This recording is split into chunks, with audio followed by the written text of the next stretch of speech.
कल मैं एक कहानी सुन रही थी जिसमें बताया गया है एक महिला के बारे में। वो महिला बहुत गरीब थी, लेकिन प्रभु में बहुत विश्वास रखती थी। उसको टाइम तो नहीं मिलता था अलग से पूजा पाठ करने के लिए। फिर भी जो भी वो घर का काम करती, व्यस्त रहती, लेकिन स्मरण उसी का रहता, प्रभु का ही स्मरण रहता। हमेशा ईश्वर को याद करती रहती, गुनगुनाती रहती, कोई भी काम करते रहती, उनका भजन करते रहती। एक दिन वो खाना बनाते बनाते वो प्रभु की याद में डूबी हुई थी। और तभी अचानक आवाज आती है, धड़ाम की। वो भागती है आंगन के तरफ और देखती है उसका छोटा सा बच्चा आंगन में गिरा पड़ा है और बेहोश हो चुका है। वो अपने बच्चे को गोद में उठाती है और भागती है हॉस्पिटल की तरफ, जो कि उसके गांव से लगभग 4-5 किलोमीटर के दूरी पर है। वो अपने छोटे से बच्चे को गोद में उठाती है और भागती है। नंग धड़ंग पैर है, पैर में चप्पल भी नहीं है। और देखती है कि कोई सवारी भी नहीं है, कोई आसपास उसको सहयोग करने वाला भी नहीं है। अकेले वो भागती है कि जैसे तैसे उसका बच्चा बच जाए, क्योंकि उसे पता नहीं था कि वो बेहोश क्यों हुआ है। जब वो हॉस्पिटल में जाती है तो देखती है कि डॉक्टर वहां मौजूद है, लेकिन भीड़ बहुत ज्यादा था। अब ये करे तो क्या करे, एक गरीब महिला।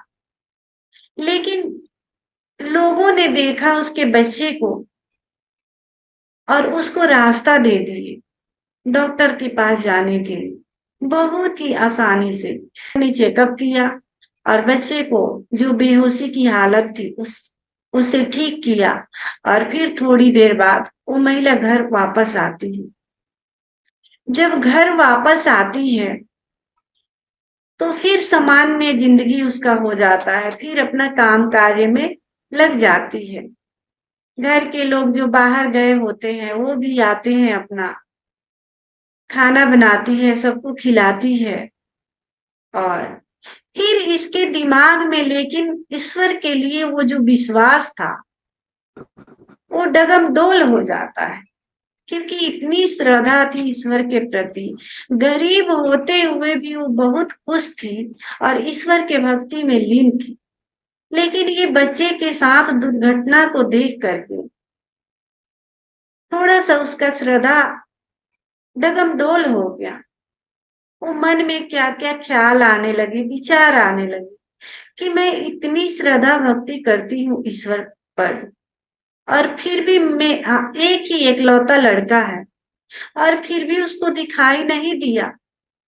ठीक है, आज डॉक्टर थे, उन्होंने चेकअप कर दिया, ठीक हो गए, लेकिन कुछ भी हो सकता था।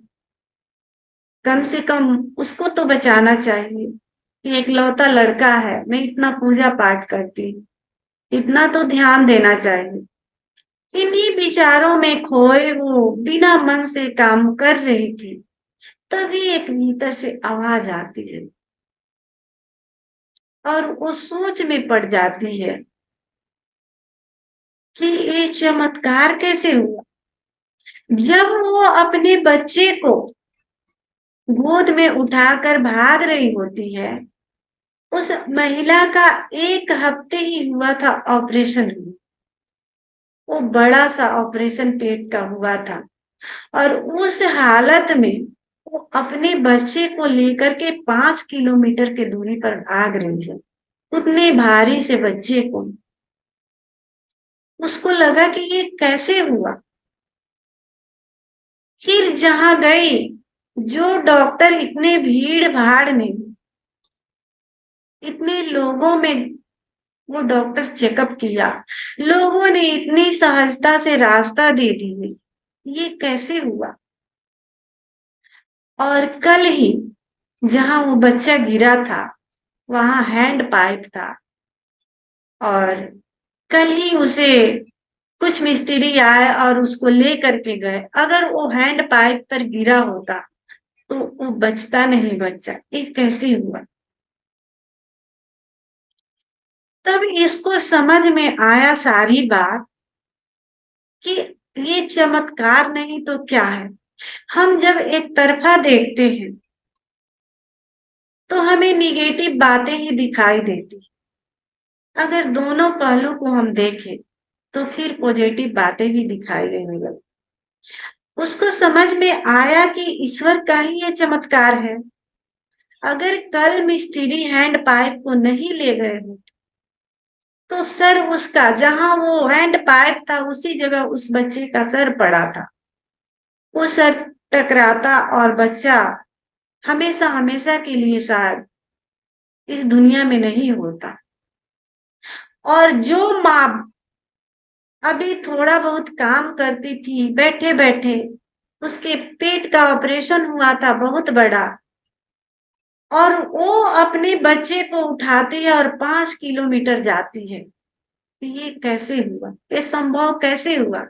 जरूर उसी का कुछ चमत्कार रहा होगा।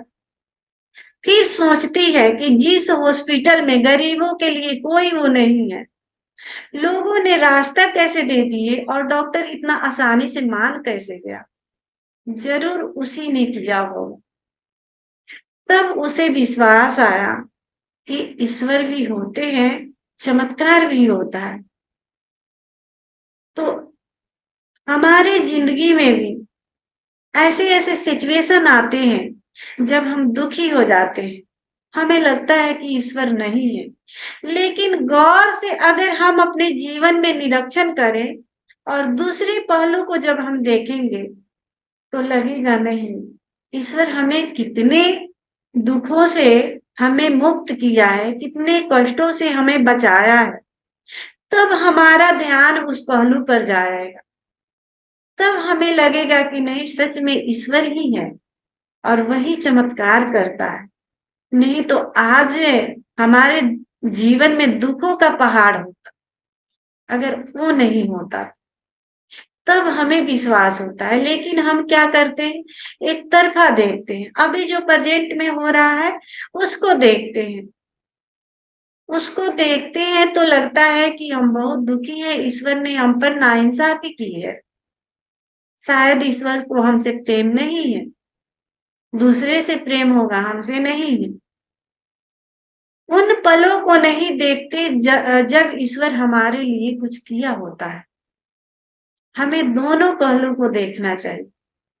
ईश्वर जब कुछ करता है उसको भी आखिर क्यों करता है? कुछ न कुछ रीजन हुआ होता। प्रेजेंट को हम देख लेते हैं फिर दुखी हो जाते हैं। ओशो भी बताते हैं कि जब हम प्रेजेंट को देखते हैं यानी हमने एक पहलू को देखा। अब फ्यूचर में क्या होने वाला है वो हमने नहीं देखा। हो सकता है फ्यूचर में कुछ और होने वाला हो। इस पहलू का जो हमने देखा उसका एंडिंग कुछ और होने वाला हो। अब जैसा कि वो बताते हैं कि मान लीजिए, अब हिटलर का उन्होंने एग्जाम्पल दिया कि हिटलर ने लाखों लोगों की हत्याएं की। अगर कोई बचपन में हिटलर को उसके बचपन में ही कोई हत्या कर देता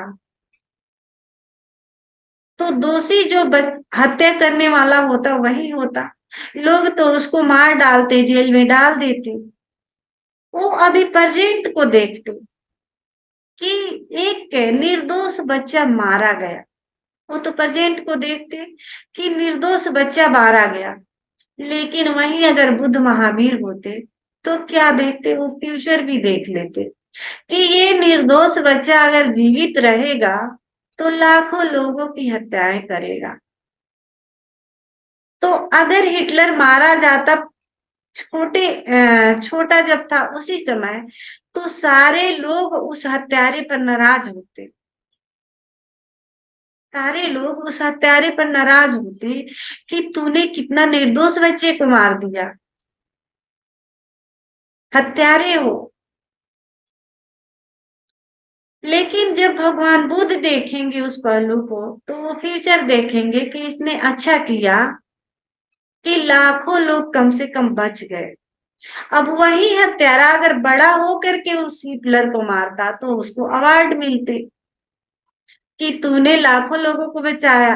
अब बड़ा होने पर क्या, बड़ा होने पर तो सब दिखाई दे देता है कि ये हिटलर बहुत लोगों की हत्याएं कर रहा है, ये बहुत क्रूर है। वो तो सबको दिखाई दे रहा है। उस समय तो अगर मार भी देंगे तो उसको अवार्ड मिलता कि इसने हत्या करके लोगों की जान बचाई।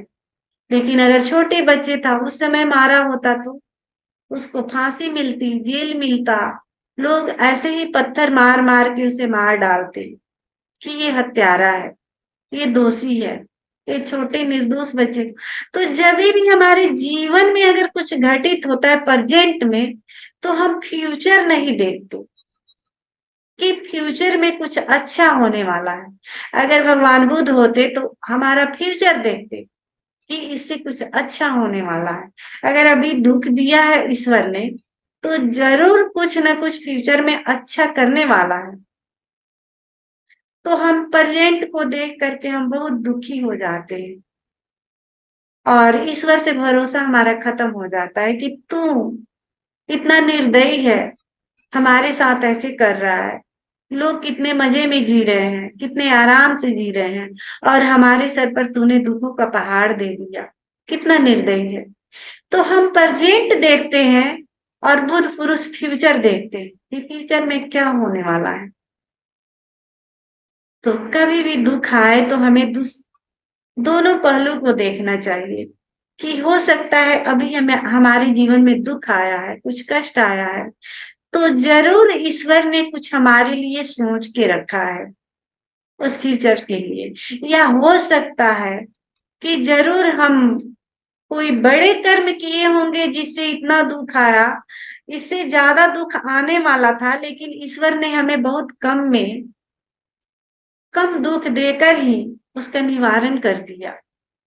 कम में ही हमारे वो उन पापों से मुक्त कर दिया जो हमने कर्म किए होंगे किसी जन्म में या पहले या अनजाने में। तो ये भी पहलू हम सोच सोच सकते हैं। और दूसरा, हम दोषी भी मान सकते हैं ऊपर वाले को कि तू कितना निर्दयी हो। तो एक निगेटिव पहलू भी है और पॉजिटिव भी है। हम निगेटिव भी सोच सकते हैं और पॉजिटिव भी सोच सोच सकते हैं। दोनों हम सोच सकते हैं, हमारे ऊपर है। लेकिन पॉजिटिव सोचने पर हमारी छलांग जो है ऊपर बढ़ती है, ऊपर छलांग लगती है। लेकिन जैसे हम निगेटिव सोच रखते हैं तो हम गिरना शुरू हो जाते हैं, यानी हमारा पतन होने लगता है। हम पहाड़ के चोटियों से खाई में गिरने लगे। अब खाई में जब गिरेंगे तो पता नहीं उसका अंत कहाँ हो। तो इसलिए कभी भी कुछ अगर जीवन में आता है, आ, अगर दुख भी आए तो भी हमें उसके प्रति पॉजिटिव सोचना चाहिए कि हो सकता है हमारे लिए ईश्वर कुछ अलग ही सोच के रखा। तो आइए इसी भाव दशा के साथ अब हम इस ध्यान में प्रवेश करते हैं। मैं ओशो का वीडियो लगाऊंगी, ओशो आएंगे और ओशो का स्वागत हम प्रेम से भरे हुए, हृदय से भरे हुए करेंगे। और फिर ओशो के अमृत पानी से हम इस ध्यान में प्रवेश करेंगे। तो सभी मित्र खड़े हो जाएं।